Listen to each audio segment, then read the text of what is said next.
Welcome everyone to another episode of TREW.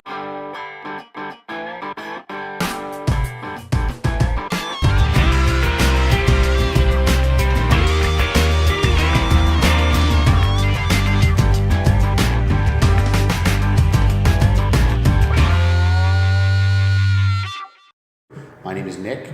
And I'm Leslie, and today we're going to be talking with you about antique homes, historical homes. We're going to talk about two spotlight properties that we found, one that's only $2, and we're also going to discuss marketing of antique homes and financing that you might not have considered if you are potentially looking to buy an antique home.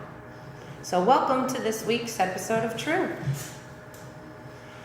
So we're going to start off with, we have our first antique home that I found while I was doing my research. It's a church for sale in Cincinnati for $2. $2. Like Better Off Dead, I want my $2. $2. Exactly. It's called the Our Lady of Perpetual Help Church in Cincinnati, and it's a revival Gothic church that was built by a German-American architect. But anyway, it's for $2. I guess it was inspected and is deemed to be structurally sound. So somebody that's looking for a unique home, it's said to be set up on a hill overlooking the city with a beautiful view. You could really go in there and turn it into quite the showplace. Potentially a business zoning as well. You can maybe use it for a home business. Absolutely. It's that's kind of a cool opportunity. So if you're looking to move to Cincinnati for the low price of $2, here's your chance. Exactly. And what a fun place to bring your clients to. Yeah, absolutely. Our second home is actually located in Beverly, Mass. It's on the North Shore, about 45 minutes north of Boston. It is a great example of the Gilded Age. It's located right on the Atlantic Ocean. Built in 1882, for sale a little bit more than $2, $4,350,000. Does need a little bit of renovation. The house is located Pride's Crossing. It is also called the Loring House, as it was built by Charles G. Loring, who was actually, I believe, he was the first director of the Museum of Arts in Boston. Comes from a wealthy family, and it was actually built on their estate.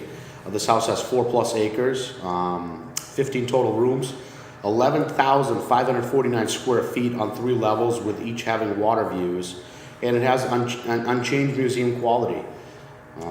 So that's, obviously for a different kind of a buyer, but wow, if you're in a position where you or your family's looking for a piece of history on the ocean, Absolutely. You couldn't beat that. They also say it has one of the largest private sandy beaches. And there's pictures on the site. We're going to have links to these two listings on the page below. The beach looks gorgeous. I would love to just roll out of my mansion and head down to the beach. Absolutely, but they did say it needs a little bit of work. So it's a total Great Gatsby vibe. Exactly, that's what it seemed like. They actually have their own website as well, loringhouse.org. Where it talks about the history of the house, and also I guess there's been a caretaker of this house since the 60s. He's now in his early 90s. The house has been for sale for, I saw it dated back to 2005 and maybe even way prior to that. Yeah, I suppose it's not so easy to find a buyer for the $4 million up price range right now. Plus with work needed. Yeah, but hey, on a budget. Maybe some friends could pool money together. Make it happen. Exactly. It will be a great vacation spot, especially since we have 80-degree weather in October. Awesome weather. Well, that brings me, your discussion about the Loring House's history brings me to the concept of marketing an antique home for sale. It's a total niche market. This is not your traditional marketing for sale as a suburban standard home. And I really found when I was doing research for this show, looking for some properties for us to talk about, that there was a real lack of creative marketing for these homes, because what I would want to see as a buyer, but what I wanted to see for our purposes too, was the story of the house. You know, like you delved into the Loring story. That's what makes an antique home sing for people. That's why if you want an antique home, it's because you want the history and the story that comes with the property. Absolutely. I had actually a very wise owner of a Victorian home one time tell me that you never actually own a Victorian home, it owns you. So essentially what you are is a caretaker during the period you own it. The house will, you know, if taken care of properly, will be there way past your ownership. So your job there during that time period is to be the caretaker. That's why having the story is so good, because you pass that on. You know, find the historical photos. Many times the town library keeps records of these things on historic homes in the area, or if it's on the National Register or in a preserved area, there's usually records, you know, and share pictures of what it used to look like versus what it looks like now, and do the research and find out who built it.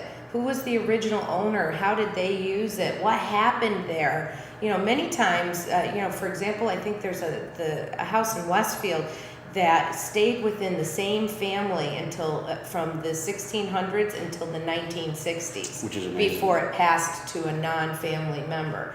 You know, these are the things that people want to know about, and I really didn't see that in the marketing of most of these properties. It was very kind of cut and dry, built this year, features this, you know, standard cookie cutter marketing, and I think that doesn't work for an antique property. Absolutely. I think you have to play to the market, and the market wants that story. One suggestion I would have is because most either towns or counties have registries of deeds where all deeds are always recorded. That's where you can actually go to and get concrete evidence of who has owned this house. You know, dig back, find the last deed. Look who sold it to those people. Look up the previous deed. Keep going back until the very beginning. And then, you know, my suggestion would be, let's see if some of these, of the relatives of these people are still living in town, because that is where you can find some photos of the actual people, as opposed to, you know, just, it's nice to have the pictures of the house as well, but also having the people that actually occupied That's a great it, idea. and what their occupation is, and, you know, what they, you know, how they made their money. Yeah, use those in the video, use them on, you know, but tell the story. Don't just tell us the square footage. That's, you know. That's what we do for regular houses. Yeah, well, and as an owner of a historic or antique property, if you're looking to sell, you really want to investigate to see if you've got a real estate agent that feels comfortable operating in this niche. You want someone that will care as much about the history of the home as you do and as your prospective buyer does.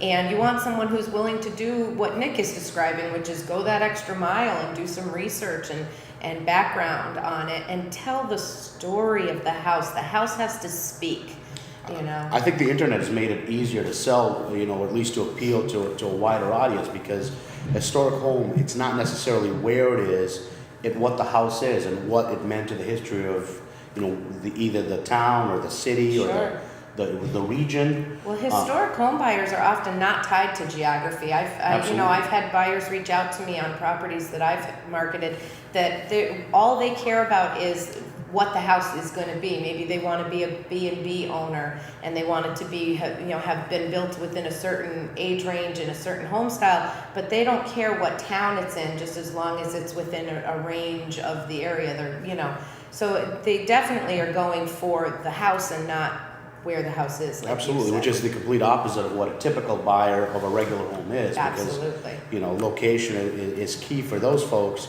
And that's, you know, that's where I guess most real estate agents will try to concentrate on, where when you're marketing a historic home, you really need to pull that story out of it. Yeah, so reach out and find an agent that specializes and help them along, you know, tell them that this is what you'd like in your marketing. Now, if you do own a historic home, there are some things that you should be prepared for, because oftentimes historic homes also come with some maintenance required, and it can extend the length of marketing. It can take far longer to sell a historic or an antique home than a traditional home, because you are narrowing down your buyers to a smaller niche pool. But also sometimes those mechanical and structural repairs that might be needed, even if a buyer's interested, it might scare them off. But there are some solutions out there. Exactly. One of the loans you can get is a 203K loan. It's an FHA product, which actually gives you the loan in two portions. One, an amount of money, whatever you agree with the seller of the home to buy the home for, and then the additional amount would be escrowed in order for you to do some of these necessary repairs. Yeah, it's not as straightforward as a traditional loan. You do have to have your contractors come through prior to the closing, and you get estimates on everything, and you file those bids with your lender, and they get as they get completed, then those projects get paid out. It's sort of like combining a traditional mortgage with a construction loan. There's a lot more paperwork, but if you are a buyer that's looking to get into a property like a historic or antique home that may need some updating or improving, this might be the way to accomplish that goal. And what I like about it, at the end of the day, it's one loan.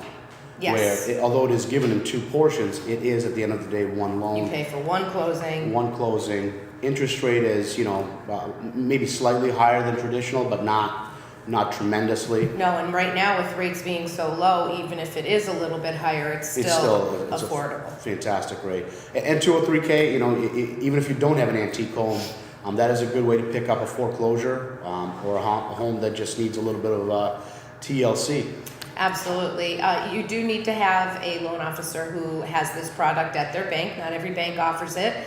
And you should also look into getting a loan officer that has some experience doing these and an agent that knows what they're doing as well, because there are more steps involved. But I think, especially with us talking this week about the antique home, that's a real viable option for financing. If you love the antique home, but you don't have, the bank account to just go in and fix it out of pocket.